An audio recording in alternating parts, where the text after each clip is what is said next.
I sat there, feeling my dreams collapse right in front of me. My only chance to escape that house was slipping away. So I decided to act. I had to give everything I had on my final exams, score high, and get a scholarship. They honestly believed they were doing me a favor, toughening me up, while Eva, of course, needed to be protected because she was more delicate. That was the first time I realized even care can be selective. During that critical period, I began to truly hate my sister. And here's why. We shared the same room. At night, I studied for my exams while Eva spent hours chatting on the phone and laughing loudly. We had only one computer. Whenever I needed it to research or type my papers, she'd be watching her shows without a care in the world. Sometimes she'd accidentally take over my desk before I got home. And once, she spilled tea all over my notes and acted like nothing happened. It felt like the whole world was against me. But even so, I gave it everything I had. When the exam results came out, I could barely hold back my tears. Every single grade was perfect. For the first time, I felt like I actually had a chance to break free. I didn't hear a single word of praise from my parents, but I did get support from that same blogger. By then, we were already chatting in messages. Her words meant more to me than anything. She had become closer to me than my own family. After the final exams, I got into a prestigious university and on a scholarship too. I was on cloud 9.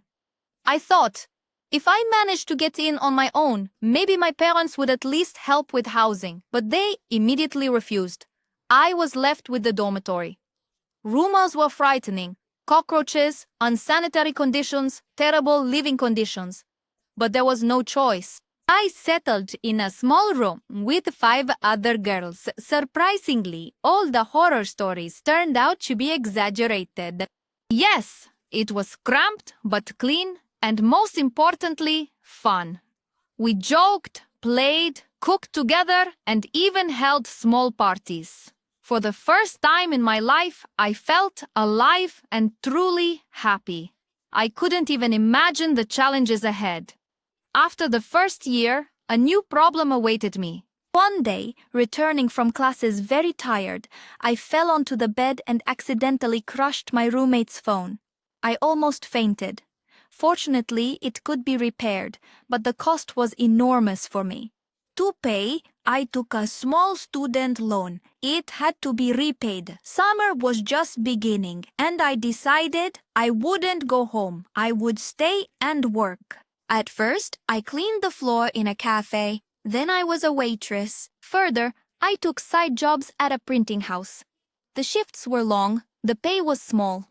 I grabbed any job I could. Back then, I didn't know that this chaotic experience would save me in one of the most important exams. When I got sick, my mom came with soup. She stayed for 10 minutes and talked about Eva the whole time. I nodded. The soup was warm. The conversation was not. When the second year started, I was already working constantly. Because of this, I missed lectures. Grades were dropping and exams were approaching.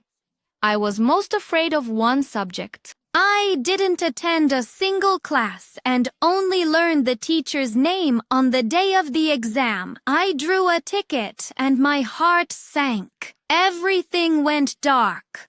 I thought I would faint, but after reading the question, I froze. It was related to the field where I worked in the summer. I started speaking in simple words. The teacher listened attentively, nodded, and asked for clarifications. Instead of a strict exam, we had a lively conversation. When I heard good, excellent, I almost cried. I went in expecting failure, but I got the highest grade. We exchanged contacts. The teacher said, if you ever need advice or help, write at any time. I felt true recognition from a person I didn't even know until that